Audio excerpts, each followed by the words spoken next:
अस्सलाम वालेकुम। सब्सक्राइब कीजिए और बेल आइकॉन प्रेस कर दीजिए ताकि नेक्स्ट वीडियो का नोटिफिकेशन आपको बआसानी मिलता रहे। कायनात जब से वजूद में आई है तब से नेकी और बदी की जंग जारी है। गौर करें तो अल्लाह ताला ने हर जानदार का जोड़ा बनाया है और हर अमल की जिद भी बनाई है, जैसे अंधेरा उजाला, नेकी बदी, जिंदगी मौत वगैरह।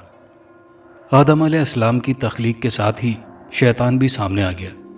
शैतान की कुछ ताकत और शोबदे हैं जिनसे वो इंसान को राह रास्ते से भटकाता है। जादू टूना, काला इल्म और सिफली इल्म वगैरह, ये सब शैतानी हथकंडे हैं और इनका अमिल इनके ज़रिए दूसरे इंसानों को परेशान कर सकता है, लेकिन रूहानी क़ुव्वतों और अल्लाह के कलाम के सामने इनकी कोई हैसियत नहीं। ये तमहीद पेश करने का मकसद ये है कि मैं एक ऐसा वाक़या पेश कर रहा हूँ जिसमें शैतानी उलूम के एक आमिल ने एक थानेदार को काले इल्म से ऐसी अजियत में मुब्तला कर दिया कि वो मौत मांगता था मगर मौत नहीं आती थी। हो सकता है इसको कुछ लोग मन घड़त और बकवास करार दें। हर शख्स अपनी राय कायम करने में आज़ाद है। आपके इर्द गिर्द ऐसे कई लोग होंगे जो ऐसे हालात से दो चार हो चुके होंगे। आज शहर में जगह जगह आमिलों, नजूमियों और काले इल्म की काटो पलट के माहिर आमिलों के बोर्ड लगे नजर आते हैं। ये लोगों से माल भी बटोरते हैं और उल्टे सीधे सिफली इल्म करके लोगों को परेशान भी करते हैं। आइए अब असल कहानी की तरफ आते हैं। ये कहानी मुझे एक सिख बुजुर्ग पवंत सिंह ने सुनाई थी। पवंत सिंह तकसीम से पहले पाकिस्तान के शहर जहलम के एक थाने में बतौर कांस्टेबल तैनात था। ये वाक़या मैं पवंत सिंह की ज़ुबानी पेश कर रहा हूँ। ये जनवरी सन 1947 के ज़माने का जिक्र है। उन दिनों जहलम शहर में थाना रेलवे रोड में होता था। उस थाने में थानेदार किशनलाल, 10-12 सिपाही और एक मुहर्रर क्लर्क था। एक सफाई करने वाला भी आता था। थानेदार किशनलाल एक सख्त गिर और जालिम ऑफिसर था। लंबा कद, चौड़ा जिस्म और चेहरे पर बड़ी बड़ी घनी मूछें उसकी शख्सियत को बारोब बनाती थी। उस पर तुर्रा ये कि वो मिजाज के लिहाज से निहायत अक्खड़, बदजुबान और गुसीला था। मुजरिम क्या, थाने का अमला, सबके लिए उसके मुंह पर हर वक्त नंगी गालियां और तंजिया जुमले रहते थे। थाने में आने वाले साइल हों या मुजरिम, सबको उसकी भयानक शख्सियत और शोला बयानी का सामना करना पड़ता। ये फितरी बात थी कि सारा स्टाफ उससे डरा सहमा रहता था।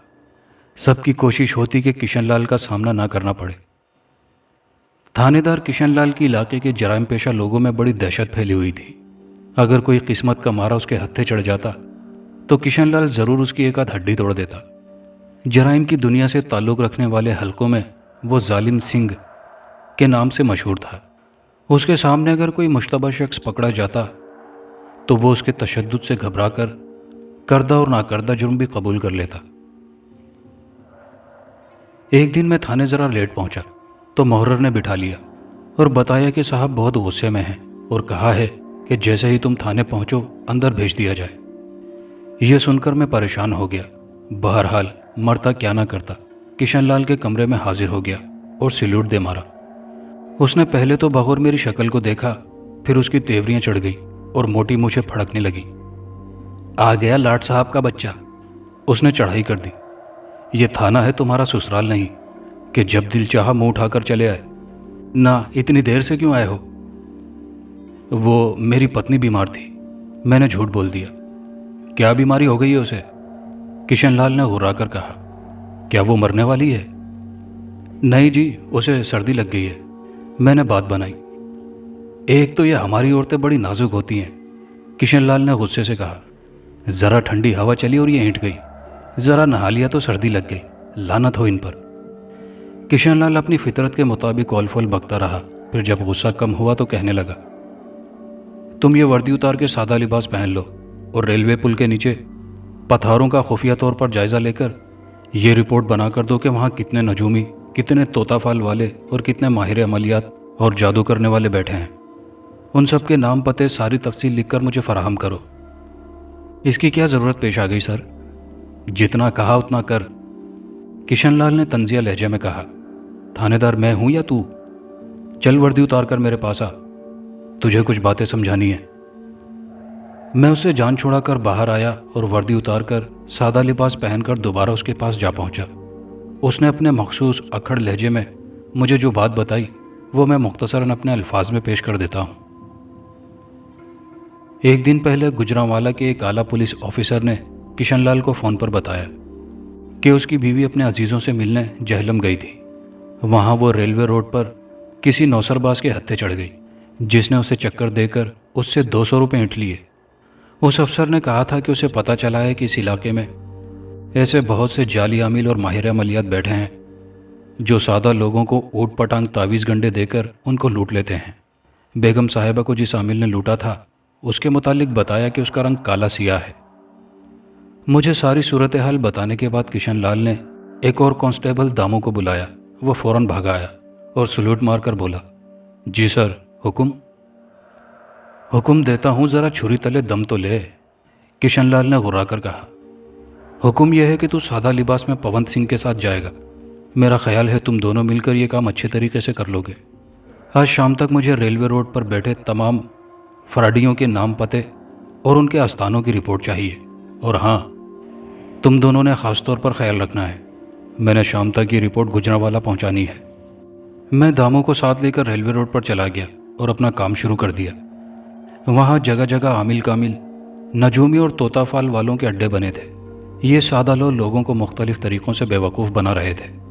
कोई नजूमी किसी का हाथ पकड़े उसे सुनहरी मुस्तकबिल की रोशन तस्वीर दिखा रहा था, तो दूसरी तरफ एक आमिल एक आशिक नामुराद को ऐसा तावीज़ दे रहा था जिससे महबूबा उसके कदमों में आ जाएगी। कोई दुश्मन को तबाह कराने आया था तो कोई मुकदमे में कामयाबी के लिए।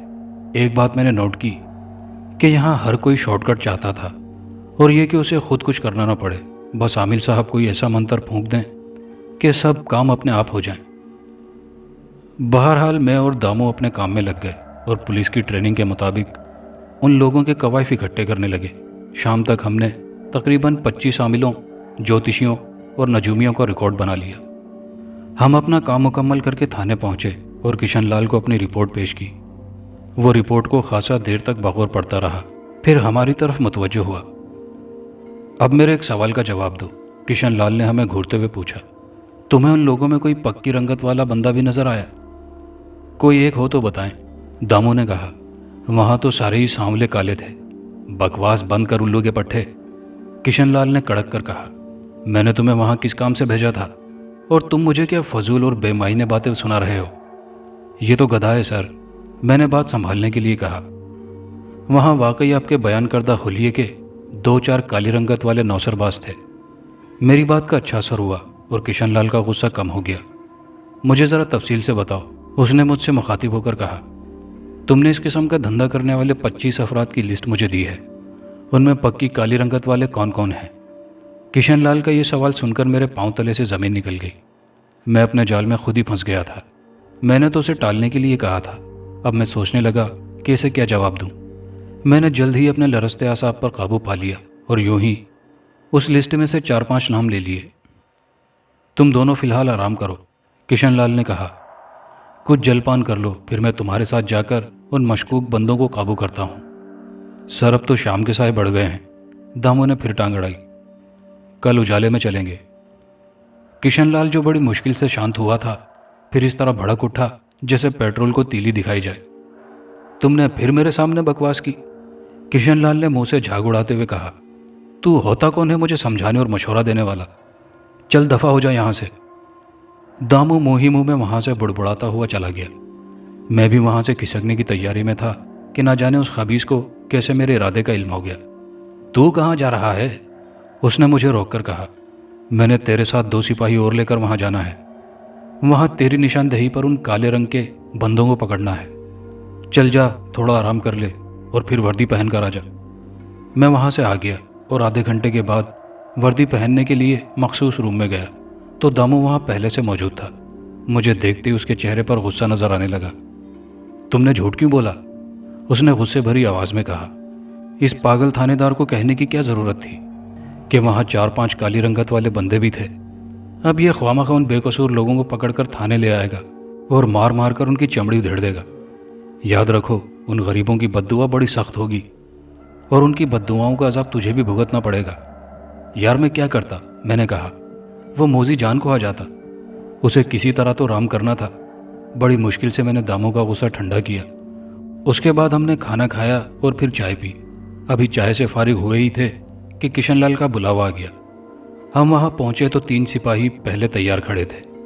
चलो मेरे साथ रेलवे रोड, किशनलाल ने दामू को मुखातिब करके कहा। दामू का मूड खराब था, इसलिए उसने किशनलाल को टालने की कोशिश की। सर, मुझे घर में ज़रूरी काम है, दामू ने कहा। अबे क्या ज़रूरी काम है? किशनलाल ने पूछा। वो मैंने अपनी पत्नी को डॉक्टर के पास लेकर जाना है, दामू ने कहा। क्या तबीयत बहुत ख़राब है? किशनलाल ने जिरा करते हुए पूछा। क्या हुआ उसे? वो जी, दामू कहते कहते रुक गया। ये क्या जीजी की रट लगा रखी है? किशनलाल का मूड बिगड़ गया। सीधी तरह बोलता क्यों नहीं? वो जी मेरी घरवाली उम्मीद से है, दामू ने सहम कर कहा। तो इसमें कौन सी अनोखी बात है? किशनलाल ने तंज किया। ये आम सी बात है। मेरे लिए आम सी बात नहीं सर, दामू ने कहा। मेरी शादी को 3 साल हो गए हैं। इससे पहले 2 बार मेरी घरवाली का हमल 5-6 माह बाद गिर गया था। इस बार भगवान की कृपा से फिर उम्मीद लगी है, लेकिन उसकी तबीयत ठीक नहीं। मैं उसे किसी अच्छी डॉक्टरनी के पास लेकर जाना चाहता हूँ। यार, ये औलाद भी कितनी बड़ी नेमत है, किशनलाल ने एक ठंडी सांस लेकर कहा। मैं खुद भी औलाद से महरूम हूँ। इसके लिए मैंने सैकड़ों डॉक्टर हकीम आजमाए। जहाँ किसी ने कहा, मैं मंदिरों, मस्जिदों, खानकाहों में गया, हर चौखट पर जाकर माथा रगड़ा, मगर नामुराद ही रहा। अच्छा, तू ऐसा कर, हमारे साथ चल, मैं तुझे वहाँ से जल्दी घर भिजवा दूंगा। इस तरह हमारी छापामार पार्टी थानेदार किशनलाल की क़यादत में रेलवे रोड पहुँच गई। पुलिस का छापा पड़ा तो कुछ लोग वहाँ से भाग गए, कुछ को हमने घेर लिया। वहाँ उस वक्त दिलचस्प सूरत हाल पैदा हो गई जब किशनलाल ने तमाम काली रंगत वाले आमिलों को गिरफ्तार कर लिया और गोरी रंगत वालों को वहीं कुछ ले दे के छोड़ दिया। जो लोग वहाँ से भाग गए थे उनके लिए किशनलाल ने पैगाम छोड़ा कि वो खुद ही थाने आकर पेश हो जाएं, वरना उनकी चमड़ी उधेड़ कर रख दूंगा। थाने पहुंचकर किशनलाल ने पकड़े जाने वाले आमिलों, नजूमियों को खूब डराया धमकाया। मुझे तुम्हारे खिलाफ बड़ी शिकायतें मिल रही हैं, किशनलाल ने कड़कदार आवाज में कहा। तुम सादा लोगों को जाली तावीज़, धागों और उल्टे सीधे अमलियात के चक्कर में डालकर उनसे सैकड़ों रुपए बटोरते हो। तुम में से एक इंतहाई सियाह रंगत वाले आदमी ने गुजरांवाला के एक पुलिस ऑफिसर की बीवी से नौसरबाजी के जरिए 200 रुपये ऐंठ लिए। मुझे वो बंदे दे दो और तुम सब छुट्टी करो। वो सब एक दूसरे का मुंह देखने लगे कि ऐसा बंदा कौन है। फिर वो कस्में खाने लगे कि उनको कुछ मालूम नहीं, वो बेगुनाह है। किशनलाल ने सबको मारा पीटा और धमकियां भी दी, लेकिन वो उसके पांव पड़ने लगे। तंग आकर किशनलाल ने सबसे माल पानी लेकर उनको छोड़ दिया। उसके बाद किशनलाल ने एक मोटी रकम अपनी जेब में डाली और बाकी हम सब में तकसीम कर दी, जिन्होंने उन लोगों को गिरफ्तार करने में मदद दी थी। दामू को उसने 15 रुपये ज़्यादा दिए, जिसे वो बड़ा खुश नजर आने लगा। हमें पैसे मिले तो यूँ समझो हमारे मुंह को खून लग गया। हम आए दिन वहाँ जाकर लोगों को उठाने लगे, बास को वहीं मुकमुका करके छोड़ देते। इस तरह मुझे और दामू को अच्छी खासी इजाफी आमदनी होने लगी। किशनलाल भी हमसे खुश था। एक दिन किशनलाल ने बताया कि गुजरांवाला से उसका ऑफिसर का फ़ोन आया था। वो रिपोर्ट मांग रहा था कि हमने मतलूबा बंदा पकड़ा है या नहीं। मैंने उसे बताया कि हम जगह जगह छापे मार रहे हैं। किशनलाल ने हमें बताते हुए कहा, उस ऑफिसर ने बताया है कि मतलूबा बंदा इंतहाई सिया और एक पांव से लंगड़ा कर चलता है। अब ये काम तुम्हारा है कि इन निशानियों के मुताबिक मतलूबा बंदा तलाश करो और उसे थाने में पेश करो। जो भी उस नामुराद को गिरफ्तार करेगा, मैं उसको अपनी जेब से 50 रुपये इनाम दूंगा। उन दिनों 50 रुपये अच्छी खासी रकम थी। हम सब उसकी तलाश में फैल गए। इसके अलावा किशनलाल ने अपने मुखबर भी शहर में फैला दिए थे। दूसरे दिन ही एक मुखबर ये खबर लेकर आया कि रेलवे रोड से तकरीबन 3 मील दूर हटकर एक तावीज़ गंडे करने वाला शख्स मौजूद है जो मतलूबा हुलिये पर पूरा उतरता है। उसका नाम मुखबर ने सरवंत कुमार बताया, जो कालीदास के नाम से मशहूर था। थानेदार किशनलाल ने उसी वक्त एक छापामार टीम तश्कील दी और हम सब उस मुखबर की रहनुमाई में मतलूबा जगह जा पहुंचे और अड्डे को घेर लिया। अंदर गए तो सरवंत कुमार वहां नहीं था, बल्कि एक 15-16 साल का काला सा लड़का बैठा हुआ था। वो हिरासा नज़रों से हमें देख रहा था। तू कौन है ओए? किशनलाल ने हंसबट डांट कर पूछा। और सरवंत कहाँ है? पिताजी किसी काम से गए हैं जी, लड़के ने सहम कर कहा। अच्छा, तो वो फराडिया तेरा पिता है? किशनलाल ने कहा। मुझे ये बात बता जैसे तू काला कलोटा है, तेरा बाप भी ऐसा ही काला सिया है। लड़का शर्मिंदगी से उसे देखने लगा, जैसे काला रंग होने में उन बाप बेटों का अपना कसूर हो। ओए, तेरे मुंह में जबान नहीं है क्या? किशनलाल ने उसे डांटते हुए कहा। हाँ जी, मेरा पिता भी मुझ जैसा काला है, लड़के ने मजबूत लहजे में कहा। वो एक महान आमिल हैं। ये सुनकर थानेदार किशनलाल सरवंत को बुलंद आवाज में नंगी गालियां देने लगा। उसके बेटे ने बाप के बारे में ऐसी जुबान सुनी तो वो रह ना सका और किशनलाल को रोक दिया। आपको भगवान का वास्ता है साहब, लड़के ने मध्यम लेकिन सख्त लहजे में कहा, मेरे पिता को गालियां मत दें। लड़के के इस अंदाज पर हम सब हैरानो शिशदर थे कि वो अब किशनलाल जैसे जालिम सिंह से जरा भी खौफजदा न था। उसका ये अंदाज देखकर किशनलाल तिलमिला उठा और लड़के के मुंह पर एक जोरदार थप्पड़ जड़ दिया। थप्पड़ खाकर लड़का जरा भी ना घबराया और बड़े गुस्से से घूरकर नफरत भरी नजरों से किशनलाल को देखने लगा। क्यों गालियां ना दूं हराम के जने? किशनलाल ने मुंह से थूक उड़ाते हुए कहा। तेरा बाप क्या लाड साहब लगा हुआ है? जल्दी बता वो हरामी किधर है? मुझे नहीं मालूम, लड़के ने सख्ती से कहा। हमने किशनलाल के कहने पर बाजार के हर कोने खुदरे की तलाशी ली, लेकिन सरवंत कहीं ना मिला। सर, लगता है हमें देखकर फरार हो गया है, किशनलाल ने कुछ सोचते हुए कहा। तो सर अब क्या करना है? एक सिपाही ने पूछा। करना क्या है? किशनलाल ने सरवंत के लड़की की तरफ देखकर खबासत से मुस्कुराते हुए कहा। इस लौंडे को पकड़कर थाने ले चलो, वो बेटे के पीछे जरूर थाने आएगा। मैं नहीं जाऊंगा थाने, लड़के ने अब घबरा कर कहा। मैंने कोई जुर्म नहीं किया। डालो इस कुत्ते के बच्चे को गाड़ी में, किशनलाल ने सिपाहियों को डांट कर कहा। सिपाहियों ने लड़के को टांग और बाजुओं से उठाकर किसी जानवर की तरह गाड़ी में डाला और हम थाने आ गए। अब देखता हूं वो कुत्ता कैसे थाने नहीं आता, किशनलाल ने अपना डंडा जोर से मेज पर मारकर कहा। हम थाने में बैठे सरवंत और उसके बेटे के मुतालिक बातें कर रहे थे। कितना दलेर लड़का है, जो जालिम सिंह जैसे थानेदार से भी जरा खौफजदा नहीं हुआ। अभी हम बातें कर ही रहे थे कि थाने में एक काला भजंग लंबे कद का सूखा आदमी दाखिल हुआ। वो खासा गुस्से में लग रहा था। एक तो उसका रंग काला सिया, दूसरा चेहरे के नक्शो निगार अजीब करख्त से थे। वो खासा खौफनाक लग रहा था। जब वो अंदर आया तो उसने देखा कि वो बाएं पांव से लंगड़ाकर चल रहा था। मैं समझ गया कि यही सरवंत उर्फ कालीदास है, जिसको हम तलाश कर रहे थे। न जाने क्यों मुझे उस शख्स से खौफ सा महसूस हुआ। किधर है तुम्हारा हरामखोर थानेदार? उसने बड़े गुस्से से पूछा। ओए, ये कौन हरामी है? अंदर से किशनलाल ने धाड़कर कहा, जो थाने में गाली देकर गधों की तरह चिल्ला रहा है। ये कहते हुए किशनलाल अपने कमरे से बाहर आ गया। ओए खोते, तू कौन है और क्यों चिल्ला रहा है? थानेदार ने सरवंत को देखकर कहा। क्या तेरी घरवाली किसी के साथ भाग गई है? मैं सरवंत हूँ, सरवंत ने सीने पर हाथ रखकर कहा। सरवंत कुमार उर्फ कालीदास। अच्छा, तू है वो फराडिया जिसने एक पुलिस ऑफिसर की बीवी से पैसे हथिया लिए थे, किशनलाल ने तंजिया लहजे में कहा। गिरफ्तार कर लो इसे। गिरफ्तार भी कर लेना महाशय, सरवंत ने इत्मीनान से कहा। पहले ये तो बता किस कानून के तहत मेरे बेटे को थाने में बंद कर रखा है। अभी बताता हूं तुझे कानून, किशनलाल ने भिन्ना कर कहा और एक जोरदार थप्पड़ सरवंत के मुंह पर मारा। फिर जैसे उस पर दौरा पड़ गया हो, उसने सरवंत पर थप्पड़ों की बरसात कर दी और साथ साथ नंगी गालियां देने लगा। कानून पूछता है तेरी तो मैं? हाँ, पूछूंगा कानून, सरवंत ने मार खाकर कहा। तो किस कानून के तहत हम गरीबों के पीछे पड़ गया है? हर रोज किसी ना किसी को उठा लाते हो और रिश्वत लेकर छोड़ देते हो। बंद करो ये हरामखोरी।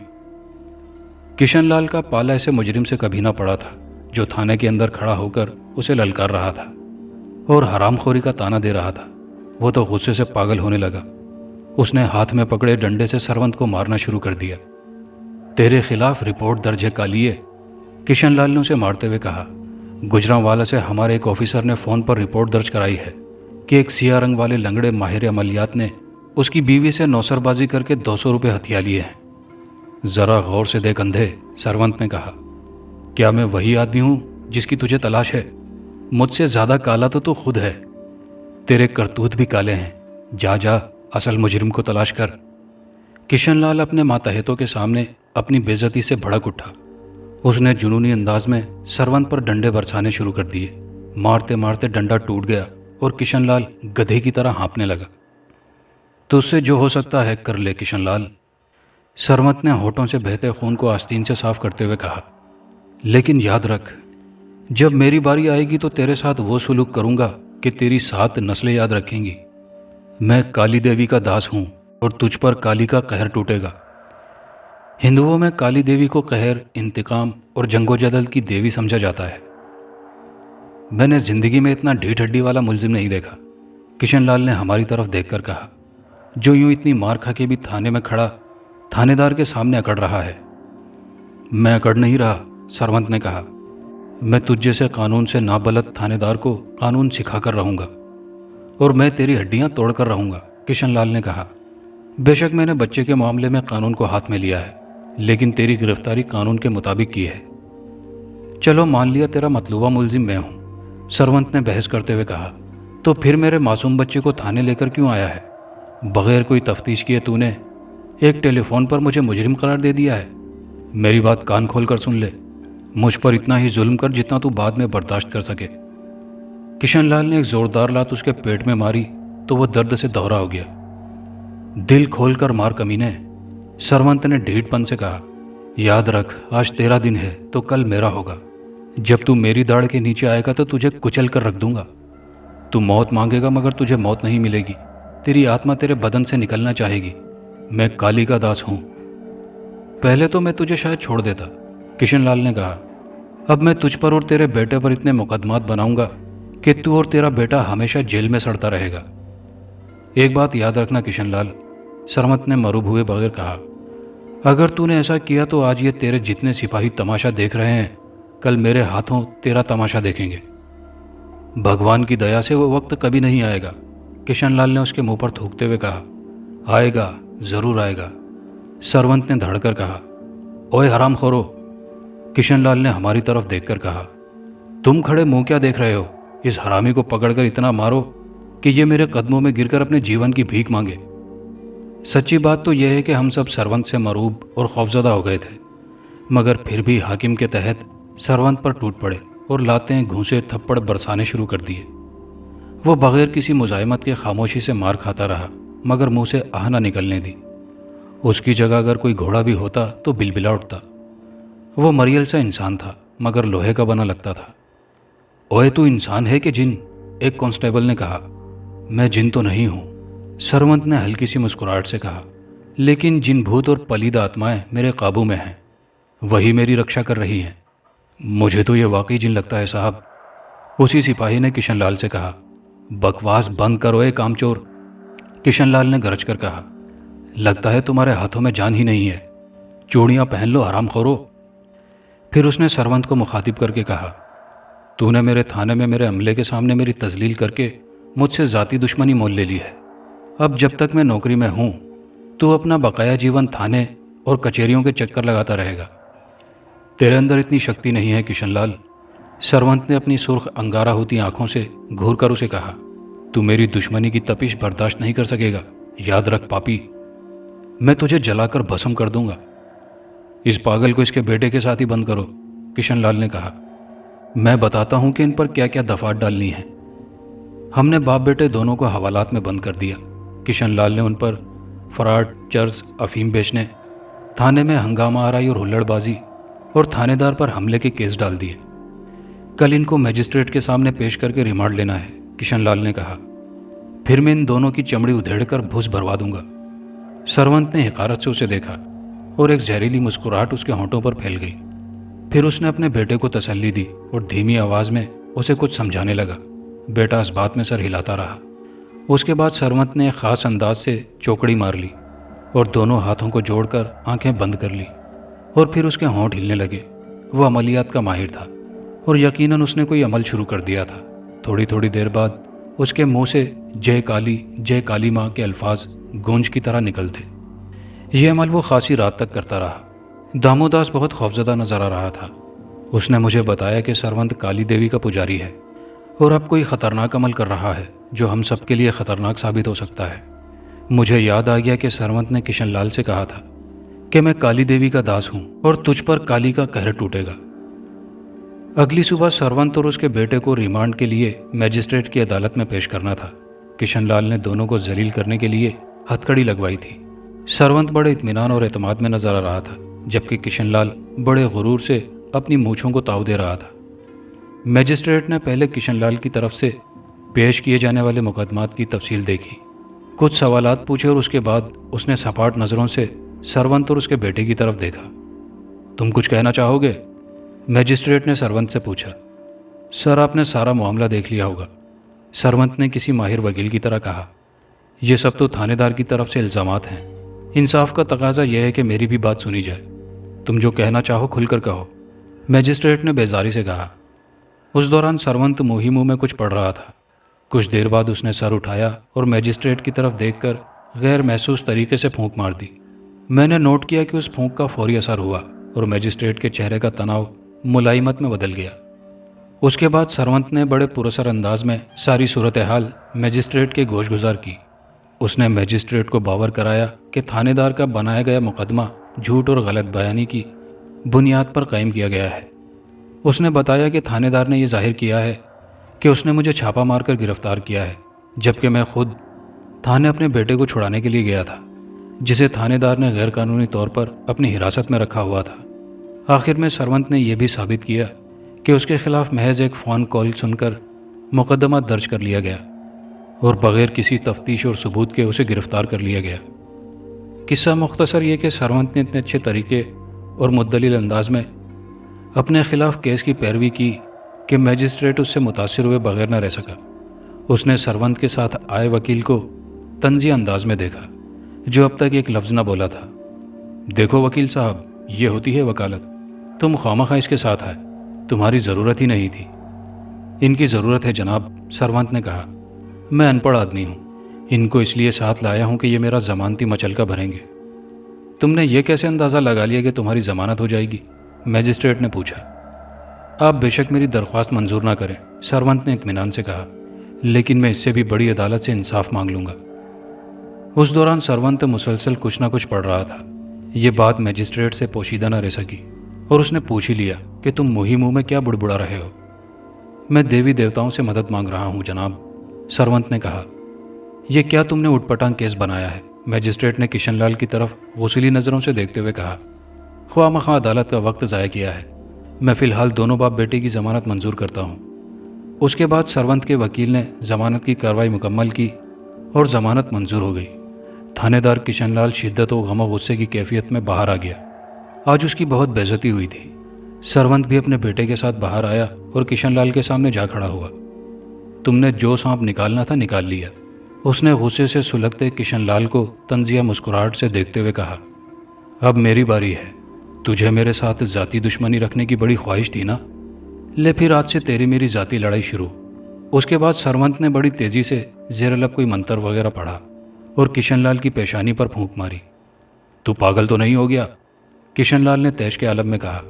तेरी इन फूंकों से मैं डरने वाला नहीं हूँ। मैं तुझे छोड़ूंगा नहीं। पागल तो अब तू होगा किशनलाल, सरवंत ने अपनी कनपटी के गिर्द उंगली घुमाते हुए कहा। जा, आज से तेरी बर्बादी और जिल्लत के दिन शुरू हो गए हैं। चल अब भाग जा यहाँ से। ऐसा ना हो कि मैं तुझ पर हाथ छोड़ बैठूं। ओए, क्या बकवास करता है? एक कांस्टेबल ने किशनलाल को खुश करने के लिए सरवंत को डांटा। चल अपना रास्ता नाप, वरना अभी किसी और चक्कर में धर लेंगे। मैं इसे चैन से जीने नहीं दूंगा, किशनलाल ने दांत पीस कर कहा। मैं इसे किसी ना किसी केस में फिर पकड़ लूंगा, और फिर अगर इसकी टांगें ना तोड़ी तो मेरा नाम भी किशनलाल नहीं। मुझे भूल जा और अपनी फिक्र कर, सरवंत ने तमस्खुर भरे अंदाज में कहा। और हाँ, अपने लिए कोई अच्छा सा नाम भी सोच ले। वैसे पागल गधा कैसा रहेगा? बात बढ़ते बढ़ते रह गई। सरवंत अपने बेटे को लेकर चला गया और हम भी थाने आ गए। अगले दिन किशनलाल अपने मामूल के मुताबिक थाने ना पहुंचा। यह हैरानी वाली बात थी। वो वक्त का बड़ा पाबंद था और छुट्टी तो कभी की ही नहीं थी। ये उसकी पहली छुट्टी थी जो उसने की थी। पूछने पर पता चला कि किशनलाल की तबीयत ठीक नहीं और सर में दर्द हो रहा है। अगले दिन फिर किशनलाल थाने ना आया। फिर 2 दिन और गुजर गए। वो ना आया तो सबको तशवीश होने लगी। पता चला कि किशनलाल के सर के पिछले हिस्से में शदीद दर्द है, जो किसी तरह ठीक होने का नाम नहीं ले रहा। अब हमारा थाना बगैर थानेदार के चल रहा था। हम सब ने प्रोग्राम बनाया कि किशनलाल के घर जाकर उसकी खबर लें। प्रोग्राम के मुताबिक हम किशनलाल की रिहाइशगाह पहुँचे तो उसकी घरवाली ने हमें उसके कमरे में पहुँचा दिया। हमने वहाँ अजीब ही मंजर देखा। हट्टे कट्टे बड़ी बड़ी मूँछों वाले किशनलाल ने किसी नई जच्चा की तरह सर पर दुपट्टा बांधा हुआ था और हाय हाय कर रहा था। क्या बहुत दर्द हो रहा है? दामू ने आगे बढ़कर पूछा। दर्द की शिद्दत से मेरा सर फटने को है, किशनलाल ने दोनों हाथों से अपना सर पकड़े हुए बड़े कर्बनाक अंदाज में कहा। हाय भगवान, मुझे मौत दे दे। इसके साथ ही वो अपना सर पलंग की पट्टी से मारने लगा। वो बिल्कुल पागलों और जुनूनियों जैसी हरकत कर रहा था। सच्ची बात तो यह है कि हमें इस जालिम शख्स से ज़रा भी हमदर्दी नहीं थी। हम सिर्फ दुनिया दिखावे के लिए उसकी तीमारदारी के लिए गए थे। बज़ाहिर तो उससे हमदर्दी का इजहार कर रहे थे, लेकिन आंखों आंखों में एक दूसरे की तरफ देखकर खुश हो रहे थे। तुमको भगवान का वास्ता है, किशनलाल की बीवी ने कहा। उस जालिम गुंडे को ढूंढो जिसने मेरे पति का यह हाल कर दिया। उस खबीस को पकड़ लाओ, किशनलाल ने कहा। उसने जाने मेरे सर में कैसा मंत्र फूंक दिया है, ऐसा लगता है सर एक धमाके से फट जाएगा। हम किशनलाल की हालत देखकर खासे खौफजदा हो गए थे। सरवंत ने जो कहा था वो पूरा हो रहा था। हम सारे खौफजदा थे कि किशनलाल के कहने पर हमने भी सरवंत को बहुत मारा था। हम सब ने फैसला किया कि सरवंत को तलाश करके उससे माफ़ी मांग लेते हैं और उससे कहेंगे कि वो किशनलाल को भी माफ़ कर दे। हमने सरवंत की तलाश में उस इलाके का चप्पा चप्पा छान मारा, लेकिन वो नहीं मिला। जाने वो कहाँ गायब हो गया था। इर्द गिर्द के लोगों ने बताया कि वो अपना बोरिया बिस्तर समेटकर यहाँ से अपने गांव चला गया है। उसका गांव कौन सा है? मैंने पूछा। हमें नहीं मालूम जी, एक पड़ोसी ने कहा। वो कम ही मेलजोल रखता था, बस जितनी ज़रूरत होती उतनी ही बात करता था। हमने 4-5 दिन इस बात का खोज लगाने की कोशिश की कि उसका कोई जानने वाला ऐसा मिल जाए जो उसके गांव के मुतालिक जानता हो, लेकिन कामयाबी ना हुई। उधर किशनलाल की हालत दिन ब दिन बिगड़ती जा रही थी। वो अपने सर में उठने वाले दर्द की शिद्दत से पागल होता जा रहा था। तशवीशनाक बात यह थी कि उस पर कोई इलाज, कोई दवा कारगर नहीं हो रही थी, बल्कि गुजरते वक्त के साथ हर रोज़ तकलीफ में इजाफा हो रहा था। अब उसकी चीखों पुकार मोहल्ले वाले भी सुनते थे। वो अपने सर के बाल नोचता और दीवारों से टक्करें मार मार कर अपना सर जख्मी कर लेता।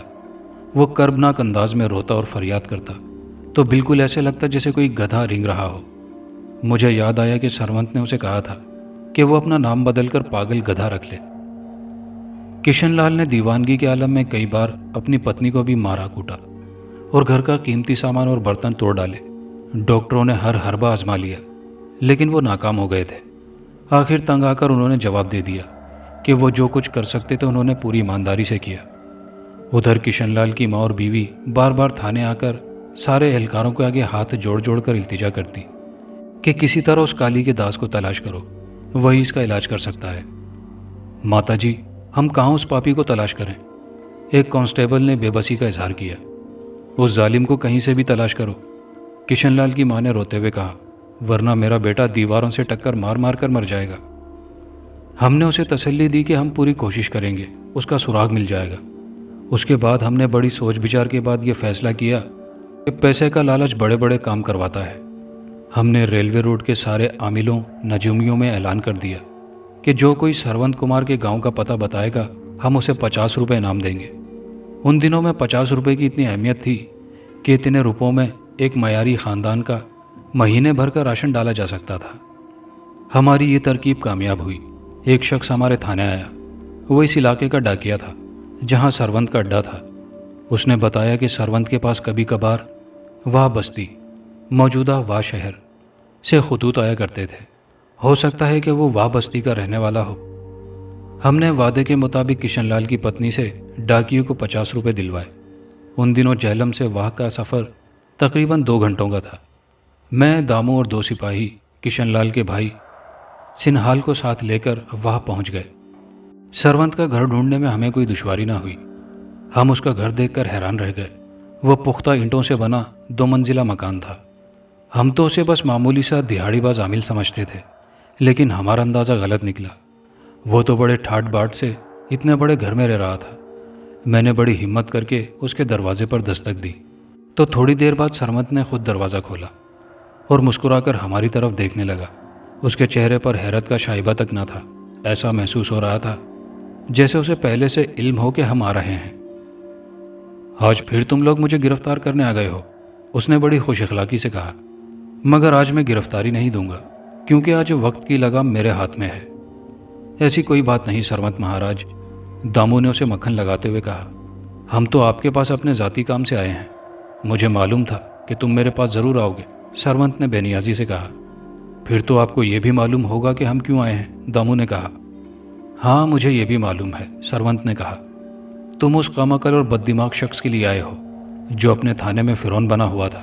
वो छोटे मोटे गरीब लोगों को पकड़कर उन पर जुल्म करता, उनसे पैसे बटोरता था। लेकिन मुझे पहचानने में उससे गलती हो गई। मैं कोई आम आमिल नजूमी नहीं, बल्कि काली देवी का दास हूँ। मैंने काली की पूजा करके इतनी महान शक्ति हासिल कर ली कि इस जैसे 100 भी आ जाएं तो मेरा कुछ नहीं बिगाड़ सकते। किशनलाल को अपने किए की सज़ा मिल गई है, मैंने कहा। वो दर्द से पागल हो गया है, उसकी नौकरी भी चली गई है। मैं उसे नहीं छोड़ूंगा, सरवंत ने बेरहमी से कहा। मैंने उस पर वो काला इल्म कर दिया है जिससे वो सारी उम्र तड़पता रहेगा। वो मौत मांगेगा मगर मौत नहीं मिलेगी। किशनलाल का भाई सिन्हाल सरवंत के पांव पड़ गया। भगवान के लिए हमारे हाल पर रहम करो, उसने रोते हुए कहा। हमारा सारा घर तबाह हो रहा है, हमारे परिवार पर दया करो। चलो भागो यहाँ से, सरवंत ने करख्त लहजे में कहा। मैं उस जालिम के लिए कुछ नहीं कर सकता, कुछ तो ख्याल करो, एक सिपाही ने अचानक कहा।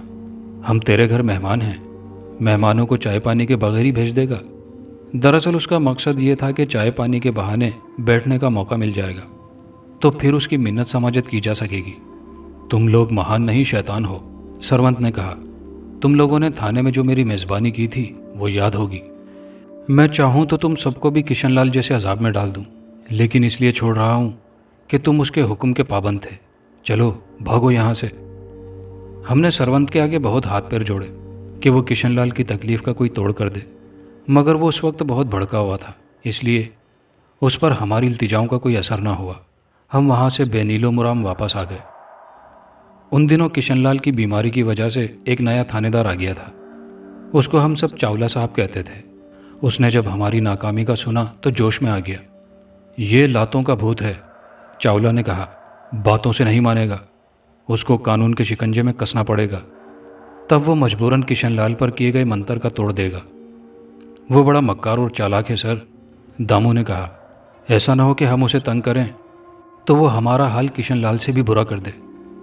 तुम सब बुज़दिल हो, चावला ने कहा। मैं उस पर इतना बड़ा केस डालूंगा कि वो इस शिकंजे में फंसकर रहम की भीख मांगेगा। आप बड़े अफसर हैं साहब, एक सिपाही ने चावला को मक्खन लगाते हुए कहा। आपके अंदर इतनी ताकत है कि उस जलील आदमी को लगाम डाल सकें। किशनलाल मेरा पेटी भाई है, चावला ने अपनी तारीफ से खुश होकर कहा। मैं उसकी खातिर सरवंत से एक मुलाकात ज़रूर करूंगा और उसे समझाऊंगा, और अगर मेरी बात उसकी समझ में ना आई तो उस पर ऐसा भयानक केस डालूंगा कि सीधा फांसी के फंदे तक जाएगा। उधर किशनलाल की हालत बद से बदतर होती जा रही थी। अब उसे इतना भी होश नहीं था कि वो बोलो बाजार कपड़ों के अंदर ही कर देता था। सर दर्द की अजियत बर्दाश्त ना होती तो अपने हाथों को काटता या अपने सामने बैठे किसी भी शख्स को थप्पड़ मारने लगता। उसकी बूढ़ी माँ जो टीबी की मरीज़ा थी, उसकी हालत और ख़राब होने लगी थी, और उसकी बीवी ने अलग रो रो कर अपना बुरा हाल किया हुआ था। किसी ने मशवरा दिया कि किसी दूसरे अमलियात करने वाले से इस अमल का तोड़ करा लें। उसके बाद किशनलाल को कई बड़े बड़े नाम वाले आमिलों के पास ले जाया गया, मगर उसका उल्टा असर हुआ। जो ही कोई आमिल अपना अमल करता, किशनलाल ज़िबा होते जानवर की तरह डकराने लगता। उसकी तकलीफ़ बढ़ जाती और वो दीवारों से सर टकराने लगता और उसका रंग हल्दी की तरह पीला पड़ जाता। यह सूरत हाल देखकर सब आमिलों ने माजरत कर ली कि यह उनके बस की बात नहीं। एक बूढ़ा आमिल कमलदास, जो बड़ा सियाना और समझदार था, उसने बताया कि उस पर बड़ा ही सख्त अमल किया गया है।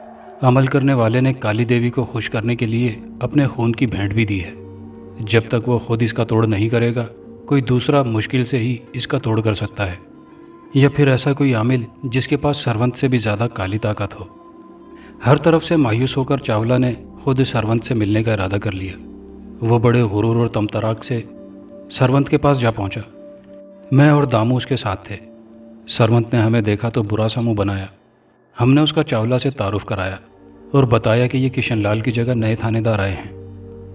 देखो सरवंत, जो होना था हो गया, चावला ने बड़े रौब से कहा। किशनलाल के साथ बहुत हो गई है, अब तुम उस पर से अपना माल वापस ले लो, वरना क्या हुजूर, सरवंत ने तंजिया लहजे में कहा। वरना मैं तुम्हें थाने ले जाकर उल्टा लटका दूंगा, चावला ने कहा। इतने केस डालूंगा कि सारी उम्र अदालतों के चक्कर काटते रहोगे। बड़े शौक से करना, सरवंत ने परेशान हुए बगैर कहा। किशनलाल को मैं किसी सूरत माफ़ नहीं करूंगा। तुम जितने भी केस बनाओगे मैं उनमें से ऐसे निकलूंगा जैसे मक्खन में से बाल निकलता है। मेरे साथ आओ, तुम्हें कुछ दिखाऊं, सरवंत ने चावला से कहा और हमें एक ख़ास कमरे में ले गया। जब हम उसके पीछे कमरे में दाखिल हुए तो बड़ी नागवार बदबू ने हमारा इस्तकबाल किया। बड़ा ही डरावना और पुरस्कार कमरा था। एक तरफ काली देवी का बुत पड़ा था जिसमें उसके 12 हाथों में इंसानी सर और 2 मुख्तलिफ हथियार पकड़े दिखाया गया था, जबकि उसकी ज़बान बाहर निकली हुई थी जिस पर खून लगा हुआ था। एक दिया मध्यम सी रोशनी कमरे में बिखेर रहा था। एक तरफ 2 चमगादड़ उल्टे लटके हुए थे। एक पिंजरे में बड़ा सा उल्लू हू हू की आवाज़ निकाल रहा था। कमरे की दीवारें धुएं से सियाह हो चुकी थी। फर्श पर जानवरों की हड्डियां बिखरी हुई थी। एक तरफ एक इंसानी खोपड़ी और चंद हड्डियां रखी थी। हम सब हैबतज़दा होकर ये मंजर देख रहे थे। उधर देखो, अचानक सरवंत की खरखराती आवाज़ ने हमें लरजा दिया। हमने उसके हाथ के इशारे पर उस तरफ देखा। एक लकड़ी के तख्ते पर चंद लीमू और बैंगन रखे थे जिनमें खून आलूद सुइयां चुभोई गई थी। बाज़ लीमू और बैंगन अभी अच्छी हालत में थे, जबकि बाज़ मुरझा गए और गल सड़ गए थे। ये सब क्या है? चावला ने मरूब होकर कहा। मुझे ये सब क्यों दिखा रहे हो? मैं काली का सच्चा दास हूँ, सरवंत ने कहा। मैंने काली माँ की बड़ी सेवा की है और अपना लहू भी भेंट किया है। काली माँ मुझसे खुश है। ये लीमू और बैंगन उन लोगों के लिए है जिनको उनके दुश्मन तड़पा तड़पा कर मौत के हवाले करना चाहते हैं। उन्होंने मुझे मुँह मांगा मुआवजा दिया है इस काम का। अगर तू मुझसे दुश्मनी खाता खोलना चाहता है तो ठीक है, मैं इस कतार में तेरे नाम का एक लीमू लगा देता हूँ। चावला, जो पहले ही सरवंत से बहुत मरूब हो चुका था, बिल्कुल ही डर गया और कहने लगा, वाकई किशनलाल ने तुम्हारे साथ ज्यादती की थी। उसे ऐसा नहीं करना चाहिए था। भगवान के वास्ते मेरा कोई लीमू ना लगाना, चावला ने लरसती हुई आवाज़ में कहा और अपनी जेब से 50 रुपये निकाल कर बतौर भेंट पेश किया और हम वहाँ से जान बचाकर वापस आ गए। दूसरी तरफ किशनलाल की ख़राब हालत के पेश नज़र उसके घर वालों ने उसे इलाहाबाद के पागलखाने में दाखिल करा दिया। वहाँ उसे नशे के इंजेक्शन दिए जाने लगे और बिजली के झटके लगाए जाते, मगर उसकी हालत बेहतर होने की बजाय बिगड़ने लगी। उधर हमारे थाने में मुलजिमों और हवालातियों के साथ अच्छा सलूक किया जाने लगा। चावला खुद भी हर एक के साथ खुश इखलाकी से पेश आने लगा। वो सरवंत से बहुत मुतासिर हो गया था। अगले दिन वो शाम को किशनलाल के घर चला गया और किशनलाल के मुतालिक गुफ्तगू करने लगा। मैं तो तंग आ गई हूँ भाई साहब, किशनलाल की पत्नी ने रोते हुए कहा। भगवान या तो उनको उठा ले या फिर मुझे मौत दे दे। चावला ने उसको तसल्ली देने की कोशिश की, मगर उसे अपने अल्फाज का खोखलापन साफ महसूस हो रहा था।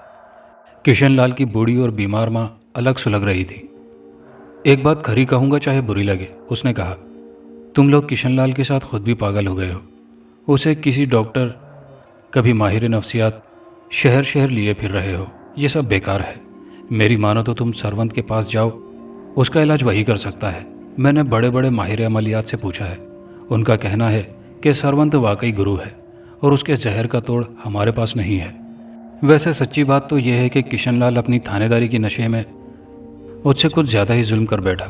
वो तो उसे बेज़रर केचुआ समझे थे, मगर सरवंत जहर भरा नाग निकला। अब क्या किया जाए चावला साहब? एक हमसाये ने पूछा। चंद लोग सरवंत के पास जाएं, चावला ने कहा। सरवंत के गांव के किसी बड़े आदमी को साथ ले जाकर उसको भगवान का वास्ता देकर इस काम पर आमादा करें। मैंने देख लिया है कि वो धौंस और ज़बरदस्ती से मानने वाला बंदा नहीं, बल्कि इस तरह और बिगड़ जाएगा। एक आदमी ने कहा कि उसके गांव के मुखिया का एक जानने वाला है और वहाँ उसका बड़ा असर व रसूख है। वो लाजमन हमारी मदद करेगा। इसके बाद तय हुआ कि वो हमसाया किशनलाल का भाई थाने की तरफ से, चावला ने मेरा नाम दे दिया। मौका ऐसा था कि मैं इनकार न कर सका और चावला ने बड़ी चालाकी से अपनी जान बचाई। वो दरअसल सरवंत से खौफजदा हो चुका था। हम तीनों प्रोग्राम के मुताबिक सरवंत के गांव पहुंच गए और सीधे मुखिया के घर चले गए। मुखिया ने हमारी बड़ी आवभगत की। उसको सारे मामले से आगाह किया तो उसने उसी वक्त अपना एक आदमी सरवंत के पास भेजा कि मुखिया ने बुलाया है। अब हमें उम्मीद होने लगी कि काम हो जाएगा, मगर ये उम्मीद उस वक्त खाक में मिल गई जब मुखिया का आदमी अकेला वापस आ गया। उसने बताया कि सरवंत इतनी अकड़ में है कि उसने मुखिया के बुलावे को घास ही नहीं डाली। आप कैसे मुखिया हैं? मुखिया के दोस्त ने कहा, जो अपनी नाक के नीचे बैठे घटिया आदमी को हुक्म देकर नहीं बुला सकते। तुम उसे नहीं जानते मूर्खो, मुखिया ने कहा। वह ख़तरनाक आमिल है। उसके काबू में शैतानी मखलूक़ात हैं जिनकी वजह से वो अकड़ता है। अब फिर क्या किया जाए? मैंने पूछा और कहा, हम 2-3 मील का सफ़र करके नहीं, 1.25 मील का सफ़र करके आए हैं। अब आए हैं तो कुछ करके ही जाएंगे। तुम लोग फिलहाल कुछ जलपान करो, मुखिया ने कहा। मैं कोई ना कोई रास्ता निकालता हूँ। हर इंसान की कोई ना कोई कमज़ोरी होती है, मैं उसका कमज़ोर पहलू तलाश करता हूँ। ये कहकर मुखिया बाहर चला गया। थोड़ी ही देर में हमारे लिए पुरतकल्लुफ़ खाना आ गया। हमने खाने के साथ इंसाफ किया और पेट भर के खाया। उसके बाद आराम करने के लिए लेट गए। थोड़ी देर बाद मुखिया वापस आ गया। उसके साथ एक आदमी था जिसके मुतालिक उसने बताया कि ये सरवंत का हमसाया है। उसने बताया कि सरवंत जहाँ बहुत अकड़खान और जुनूनी और हठधर्म किस्म का इंसान है, वहाँ उसमें एक खूबी है कि वो बुज़ुर्ग औरतों का बड़ा एहतराम करता है। तुम लोग एक काम करो, उस आदमी ने बड़े खुलूस से कहा, कि वापस जाओ और किसी तरह किशनलाल की बूढ़ी माँ और उसकी बूढ़ी सास को साथ ले आओ तो तुम्हारा काम बन सकता है। ये आसान काम नहीं है, किशनलाल के भाई ने कहा। हमारी बूढ़ी माता पहले ही बिस्तर से लगी हुई है, जबकि किशनलाल भैया की सास भी अक्सर बीमार रहती हैं। उन दोनों के लिए तो कदम उठाना भी मुहाल है। वो किस तरह यहाँ आ सकती हैं? अब ये आपका मसला है, उस आदमी ने कहा। मैंने आपको रास्ता दिखा दिया है। हम तीनों ने मिलकर फैसला किया कि अब जैसा भी हो ये काम करना है। हम वापस आ गए और अगले दिन एक खुसूसी गाड़ी का इंतज़ाम किया। उसमें किशनलाल की बूढ़ी माता, उसकी सास और पत्नी को बिठाकर सुबह मोह अंधेरे रवाना हो गए। जब हम सरवंत के घर पहुंचे तो खासा दिन निकल आया था। उस वक्त सरवंत घर में नहीं था। हमारी मुलाकात उसकी माता से हो गई। वो बड़ी बाखलाक औरत थी। उसने हमें अंदर बिठाया और जलपान से सेवा करने के बाद पूछा कि किस लिए आए हैं। ये सुनकर किशनलाल की बूढ़ी माँ, सास और पत्नी ने रो रो कर सारी सूरत हाल से आगाह किया। उस शफीक औरत ने पहले हमें तसल्ली दी कि सरवंत उसके कहने पर अपने अमल का तोड़ कर देगा। अभी हम बातें कर ही रहे थे कि सरवंत आ गया। उसके साथ उसकी तरह एक काला सा आदमी था। सरवंत ने जब हमें अपने घर में बैठे देखा तो भड़क उठा। ओए, तुम फिर आ गए बगैर तो, उसने बुलंद आवाज से कहा। तुम्हें घर के अंदर दाखिल होने की जरूरत कैसे हुई? चलो निकलो यहाँ से, वरना तुम्हारा भी किशनलाल वाला हाल करूँगा। यह कहकर उसने मेरा गिरेबान पकड़ लिया और बाहर की तरफ खींचने लगा। उस वक्त सरवंत की माँ और दूसरी औरतें दूसरे कमरे में बैठी थी। शोर शराबा सुनकर वो भी इधर आ गई। सरवंत उनको देखकर हैरान हो गया। माताजी, ये औरतें कौन हैं? उसने हैरत से पूछा।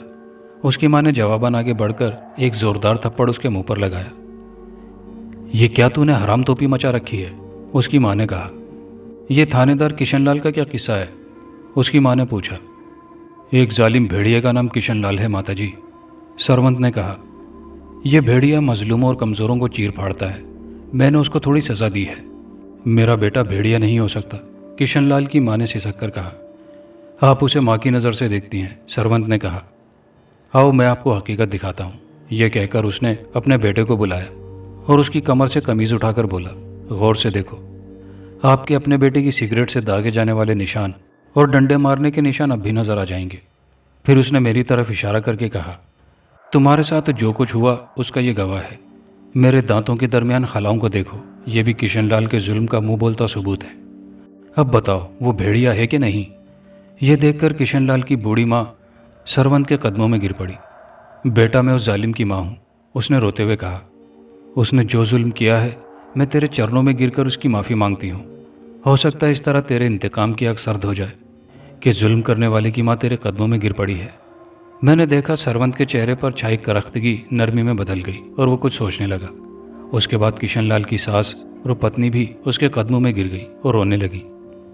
तुम लोग उस जालिम की जगह क्यों माफ़ी मांग रहे हो? सरवंत ने कहा। जुर्म कोई करे और माफ़ी कोई और मांगे? उस जालिम को माफ़ करना मेरी नज़र में पाप है। उसको तो अपना होश ही नहीं, किशनलाल की पत्नी ने कहा। वो माफ़ी कैसे मांगे? चल बेटा, वो गुस्सा थूक दे, सरवंत की माँ ने हुक्मिया लहजे में कहा। तेरे अमल से अकेला किशनलाल ही नहीं जल रहा, बल्कि उसका सारा परिवार इस आग की लपेट में है। ये तेरी माता का हुक्म है कि अब किशनलाल को माफ़ कर दे। लेकिन माताजी, मैं ऐसा नहीं कर सकता, सरवंत ने बेबसी से कहा। क्यों नहीं कर सकता? मैं उस पापी की शक्ल देखना नहीं चाहता, सरवंत ने दांत पीस कर कहा। वो मेरे सामने आएगा तो मैं फिर बेकाबू हो जाऊंगा। तुझे ऐसा करना पड़ेगा बेटा, उसकी माँ ने सख्ती से कहा। अगर तूने मेरा हुक्म ना माना तो फिर मुझे माता ना कहना। फिर ना तुझे घर में घुसने दूंगी, ना तेरी पत्नी और बेटे को तुझसे मिलने दूंगी। पहली बार महसूस हुआ कि सरवंत के गुस्से की आग सर्द हुई है। अभी तो मैंने उसे सज़ा दी ही नहीं, सरवंत ने कहा। मैं तो उसे ऐसा इबरत का निशान बनाना चाहता था कि दुनिया उसका तमाशा देखे और इबरत हासिल करे। चल अब ज़्यादा बकबक ना कर, उसकी माता ने कहा। उसे माफ़ करके अपने अमल का तोड़ कर दे। वो माफ़ी के काबिल तो नहीं, सरवंत ने कहा, लेकिन अब दो माताओं का हुक्म है तो मानना पड़ेगा। लेकिन मैं सोचता हूँ कि वो ठीक हो गया तो फिर अपनी थानेदारी का डंडा लेकर गरीबों और कमज़ोरों पर जुल्म करेगा। नहीं बेटा, अब ऐसा नहीं होगा, किशनलाल की माँ ने कहा। इस बात की मैं तुझे ज़मानत देती हूँ। मैं तेरा यह एहसान ज़िंदगी भर नहीं भूलूंगी। भैया, किशनलाल की पत्नी ने बड़ी आजिज़ी से कहा, माताजी, आपकी खातिर मैं किशनलाल को नई ज़िंदगी दूंगा। सरवंत ने किशनलाल की माता के पांव छूकर कहा, तुम उसे नई ज़िंदगी दे दो बेटा। किशनलाल की माँ ने कहा, मैं उसे एक नया इंसान बनाऊंगी, लेकिन मेरी एक शर्त है, सरवंत ने कहा। वहाँ खड़े हम सब लोग डर गए कि न जाने ये ज़िद्दी इंसान अब क्या शर्त रखेगा। मैं जहलम किसी सूरत नहीं जाऊँगा। उसने बात आगे बढ़ाते हुए कहा, मुझे अब उस शहर से नफरत हो गई है। तुम किशनलाल को यहाँ लेकर आओगे, इससे पहले मैं 2 धागे दूंगा। वो 2 दिन किशनलाल के सर पर बांधे रखें, फिर मेरे पास ले आए, मैं अपना काम कर दूंगा। ये कैसे धागे हैं? किशनलाल के भाई ने पूछा। किशनलाल पर किए गए अमल का तोड़ कोई आसान काम नहीं है, सरवंत ने कहा। अगर ऐसा होता तो कोई दूसरा अमल ये काम कर सकता था। मुझे मेरे तरीके से काम करने दो और ज़्यादा सवाल जवाब न करो। उसके बाद सरवंत ने 2 सुर्ख रंग के धागे मंतर पढ़कर किशनलाल की पत्नी को दे दिए और बांधने का तरीका भी बता दिया। हम जब वहाँ से आने लगे तो सरवंत मुझे एक तरफ ले गया और अपने गुज़िश्ता रवैये पर माजरत करने लगा। उस वक्त मैं गुस्से और इंतकाम की आग में जल रहा था। उसने दोस्ताना लहजे में कहा, इसलिए तुम्हारे साथ बदतमीज़ी और बदसलूकी की, वरना मैं दिल का बुरा इंसान नहीं हूँ। तुम्हारा गुस्सा जायज़ था सरवंत भाई। मैंने कहा, थाने में तुम्हारे साथ बहुत ज़्यादती हुई, मैं इस पर शर्मिंदा हूँ। चलो छोड़ो इस बात को, उसने मेरे कंधे पर हाथ मार कर कहा। जब ये लोग किशनलाल को लेकर आएंगे तो तुम ज़रूर साथ आना। मैं तुम्हें राज की एक बात बताऊंगा। कैसा राज? मैंने तजस्सुस से पूछा। ये उसी वक्त बताऊंगा, उसने कहा। यह पहले बताने वाली बात नहीं। यार गुरु, कुछ और गड़बड़ ना कर देना, मैंने हाथ जोड़कर कहा। वो तो पहले ही व्रत का निशान बन चुका है, ऐसी कोई बात नहीं, उसने कहा। मुझे मेरी माता की कसम, मैं अपने किए का तोड़ करूंगा। बहरहाल हम वहाँ से वापस आ गए। किशनलाल की पत्नी ने हस्बे हिदायत 2 दिन तक वो सुर्ख धागे अपने पति के सर पर बांध दिए। इसका ये फ़ायदा हुआ कि किशनलाल की दीवानगी कुछ कम हो गई और उसे सुकून महसूस होने लगा, वरना उसे किसी पल चैन नहीं मिलता था। उसके बाद हम अगले दिन किशनलाल को लेकर सरवंत के घर चले गए। सरवंत की माता ने हमें अंदर ले जाकर बिठाया। थोड़ी देर बाद सरवंत आ गया। किशनलाल को देखकर उसके चेहरे के तासुरात बदल गए और आंखों में नफरत की आग फिर दहकने लगी। उसके बरक्स किशनलाल ने उसकी तरफ देखा भी नहीं और दीवानों की तरह लाताल्लुकी से बैठा रहा, जैसे होशो हवास खो बैठा हो। सरवंत ने उसकी हालत देखी तो उसका गुस्सा कम होने लगा और जल्दी उसने अपने गुस्से पर काबू पा लिया। उसके बाद उसने जेब से एक भद्दी सी डबिया निकाली और उसका ढक्कन खोलकर उसमें मौजूद काले रंग का एक चम्मच माजून निकाला तो कमरे में इंतहाई नागवार बदबू फैल गई। उसने वो माजून किशनलाल का मुंह खोलकर उसको खिला दिया। किशनलाल उपकाइयाँ लेने लगा, मगर सरवंत ने ज़बरदस्ती 4 चम्मच वो बदबूदार माजून उसे खिलाया। ये क्या कर रहे हो बेटा? उसकी माता ने हैरत से पूछा। इसका इलाज दवाई से होगा या मंतर से? माताजी आप खामोश रहें, सरवंत ने संजीदगी से कहा। मैं आपके हुक्म पर अपने मंतर का तोड़ कर रहा हूँ और ये कोई आसान काम नहीं, मुझे मेरा काम करने दें। उसके बाद सरवंत आलती पालती मारकर बैठ गया और दोनों हाथ आगे को सीधे करके अकड़ा लिए। फिर वो कोई मंतर पढ़ने लगा। जूं जूं वो पढ़ता गया, उसके काले चेहरे का रंग मजीद काला होता गया और जिस्म अकड़कर लकड़ी की मानिंद हो गया। फिर उसके बदन का हर मसाम पसीने उगलने लगा और आंखें अंगारों की तरह दहकने लगी। काफ़ी देर वो इसी हालत में रहा। फिर उसने एक ज़ोरदार नारा लगाया, जय काली माँ। फिर उसने किशनलाल की तरफ इशारा करके फूंक मार दी। उसके मुंह पर 2 हल्के हल्के थप्पड़ मारे और फिर उसका सर दोनों हाथों में लेकर ज़ोर ज़ोर से मंतर पढ़ने लगा। हमने देखा कि किशनलाल के जिस्म पर लर्ज़ा तारी होना शुरू हो गया। फिर उसने घबराकर दोनों हाथों में अपना सर थाम लिया, जैसे कहीं भागा जा रहा हो। उसने चंद झटके लिए और चौंक कर वहाँ खड़े हम सबकी तरफ बागौर देखने लगा, जैसे पहचानने की कोशिश कर रहा हो। फिर उसकी नज़रें सरवंत पर आकर ठहर गई। कुछ देर वो उसे देखता रहा, फिर बच्चों की तरह रोने लगा। अब चुप कर जा खबीस, सरवंत ने उसे डांट कर कहा। जा, मैंने तुझे तेरी और अपनी माता के सदके माफ़ कर दिया। जा, तुझे नया जीवन मुबारक हो। फिर उसने साथ आए हुए लोगों को मुखातिब करके कहा, इसको मेरी नज़रों से परे ले जाओ, मैं इसकी शक्ल नहीं देखना चाहता, इसको यहाँ से ले जाओ। सब लोग किशनलाल को वहाँ से उठाकर वापसी की तैयारी करने लगे। मैं भी वहाँ से निकलने लगा तो सरवंत ने मुझे रोक लिया। पवन सिंह, तुम ज़रा रुक जाओ, उसने कहा। मैं तुमसे चंद बातें करना चाहता हूँ। मुझे याद आ गया कि उसने कहा था कि किशनलाल को ठीक करने के बाद वो मुझे राज की बात बताएगा। तुम मुझे एक राज की बात बताने वाले थे, मैंने उसे याद दिलाया, इसीलिए तुमको रोका है, उसने कहा। आओ दूसरे कमरे में चलते हैं। हम अलग कमरे में चले गए। ये सरवंत का खास कमरा था जहाँ वो अमलियात करता था। हम वहाँ बैठ गए। किशनलाल को मैंने अपनी माताजी के कहने पर माफ़ तो कर दिया है, उसने कहना शुरू किया, लेकिन इसके बरखिलाफ़ जो नफ़रत मेरे दिल में पैदा हो चुकी है वो किसी तरह कम नहीं हो सकती। मेरी ये नफ़रत उसके साथ नस्ल दर नस्ल चलती रहेगी। वो कैसे? मैंने हैरत से कहा। वो तो बेऔलाद है, उसको औलाद मिल जाएगी, सरवंत ने कहा। उसकी पत्नी यहाँ आई थी तो मैंने अपने हिसाब से देख लिया था कि ये माँ बनेगी। अब मैंने एक ऐसा अमल किया है कि किशनलाल मुझे ज़िंदगी भर भूल नहीं सकेगा। मैंने एक ख़ास अमल करके एक माजून तैयार किया था जो तुम्हारे सामने उसे खिला दिया है। उसके यहाँ जो भी बच्चा पैदा होगा वो एक तो काला सिया होगा और दूसरा उसकी शक्ल मुझसे मिलती जुलती होगी। उसने मेरे और मेरे बेटे के सिया रंग का मजाक उड़ाया था। ये वो राज की बात थी जो तुम मुझे बताना चाहते थे? मैंने पूछा। असल राज की बात तो अभी बाकी है, सरवंत ने इंतहाई खबासत से मुस्कुराकर कहा। जो माजून मैंने उसे खिलाया है उसके अज्जा में गलाजत शामिल थी। अब मेरा इंतकाम मुकम्मल हुआ है। सरवंत के चेहरे पर शैतानी मुस्कुराहट नाच रही थी और मुझे ये सब सोचकर मतली हो रही थी। फिर हम वहाँ से आ गए। मैंने ये राज किसी को ना बताया। बाद में वाकई किशनलाल के यहाँ 2 बेटे पैदा हुए। वो दोनों काले सिया और खदोखाल बिल्कुल सरवंत जैसे थे। कहानी अच्छी लगी हो तो वीडियो को दोस्तों के साथ लाइक शेयर करना मत भूलिएगा। कमेंट बॉक्स में अपनी कीमती राय का इजहार कीजिएगा और चैनल पर नए आने वाले दोस्तों से गुजारिश है कि चैनल को लाजमी सब्सक्राइब कर लीजिए। शुक्रिया।